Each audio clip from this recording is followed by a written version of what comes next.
All right, hope everyone's doing well. And today we're talking about a back-to-school laptop. So if you're in a situation right now that involves actively searching for the do-it-all laptop, or you're just someone that wants some pro juice, Apple's got some solid options on the table right now. Now, this doesn't mean you should tunnel vision with Apple and not at least take a look outside the dome.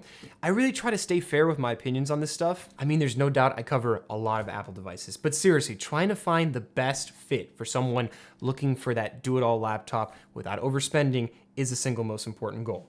That includes possibly looking at the used or refurbished route if you're trying to get a laptop for school, because every dollar can count. So speaking of dollars, I wanted to talk about today's sponsor, which is Exter. They make really good wallets that I've battle tested for the past 2 years. They make minimal stuff, and if you have a potato style wallet that's heavy and bulky, something like this might be up your alley. They really impressed me by bringing all the techie features in a good, reliable package. They make good stuff that I can easily recommend to anyone looking to replace their wallet or an awesome gift for your dad. It's now Father's Day, but who cares? Your dad probably deserves it anyways.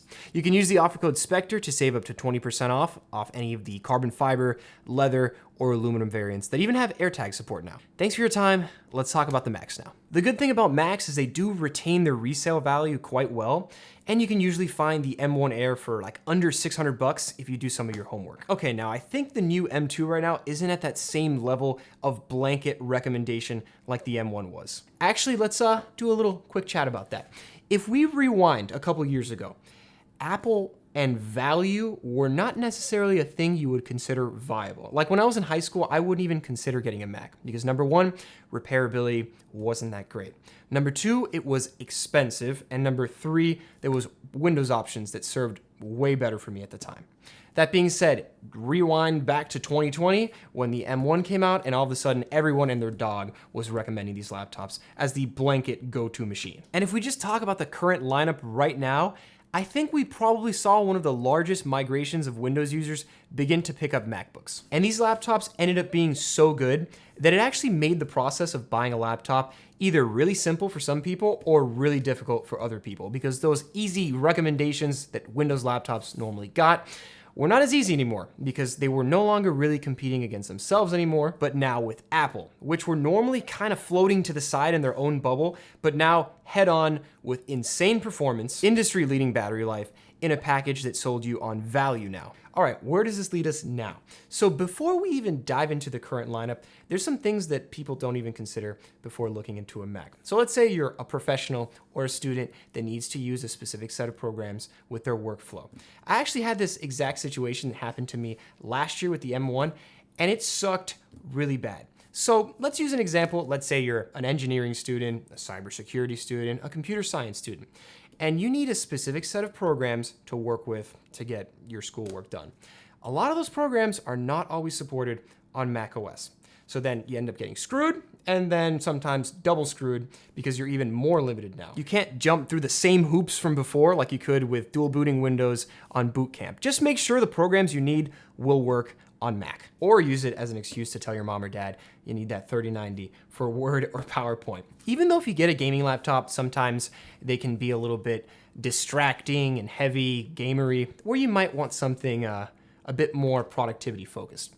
Anyways, going a bit off topic here. Back to the overview of the Apple lineup. So Apple right now has 3 lineups currently on the table that most people are probably gonna consider. Now in this Apple showdown, we have the new kid, the M2 MacBook Air, the 14-inch MacBook Pro, and the M1 MacBook Air, which I have lended out to a friend right now. So actually, we're gonna pretend that this is our M1 MacBook Air. I mean, it is an Air, it's just an ancient 2013 model that has like 30 minutes of battery life. Now, in the entire overview right now, the laptops are all gonna have performance, battery life, durability. The only thing that matters between them, the Air, the older Air, and the Pro, is what you're looking for and the value aspect between them. So right off the bat, I'm gonna go ahead and say for the students out there, and anyone looking for the all-around laptop, the Air is probably gonna be the first direction you should look at over the Pro. It's like the perfect backpack size. I mean, neither of them really feel like you're lugging around a dead body, but the pound difference between the two of them makes a considerable difference when you're actually wearing it. I didn't think it would. Like on paper, doesn't seem like it makes a difference, but when you have it in a backpack full of bags, books, and all the other stuff you carry around all day, ounces can equal pounds. So having a thin and light ultra book style Air is really appreciated. Both laptops have that new slick design, really good keyboards, and Touch ID. Now the thing, honestly speaking, I feel like I like the MacBook Air's keyboard more, specifically because I feel like the key travel is a little bit better on this one, where it feels a little bit more tactile, a little bit more responsive than the flatter feeling Pro. The trackpad is silky smooth on both laptops. I mean, the Pro has a tad bit more real estate, but that's basically imperceivable. So screens, the M2 Air has an exceptional display that now goes up to 500 nits, it has thin bezels, and it's 60 Hz refresh. Now the Pro still has that insane display. It's powered by mini LED, has those insane inky blacks, super vibrant colors. It's a flagship Apple display. So you can expect 120 Hz, all the bells and whistles with the Pro's display. Both the Air and Pro have good mics and speakers, even though the Pro edges it out in the speaker game, and the webcams are essentially the same. They're both 1080p and edge out a bit over the older 720p Apple standard. So talking ports now, the M2 Air now has MagSafe and you have a headphone jack, which is awesome. I really like it. I think MagSafe was a great addition to be brought back.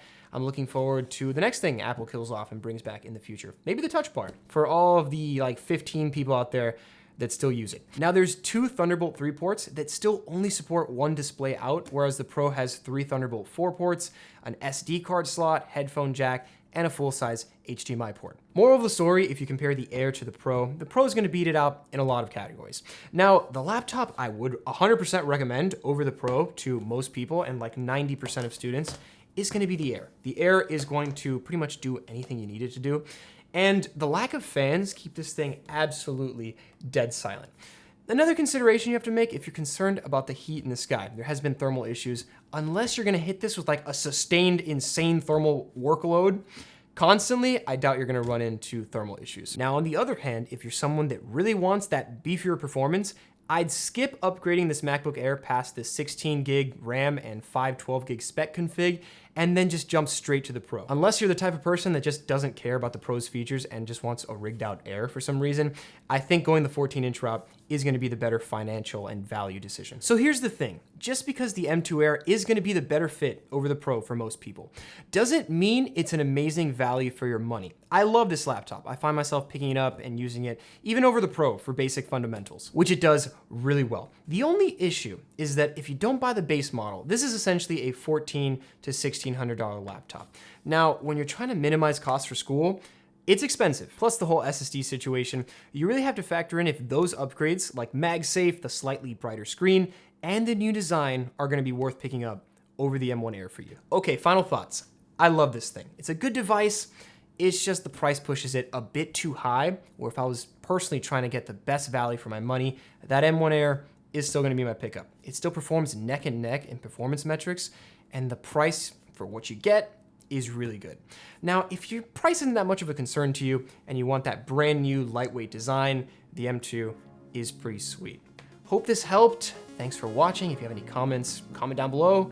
I'd love to help you out with that. Thanks for 11,000 subscribers too, guys. Like, this is amazing. Thank you guys so much. So good luck next semester, and I'll catch you guys in the next one.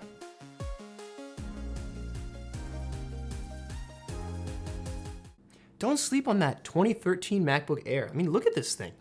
Look at that. I kind of miss the light up logo.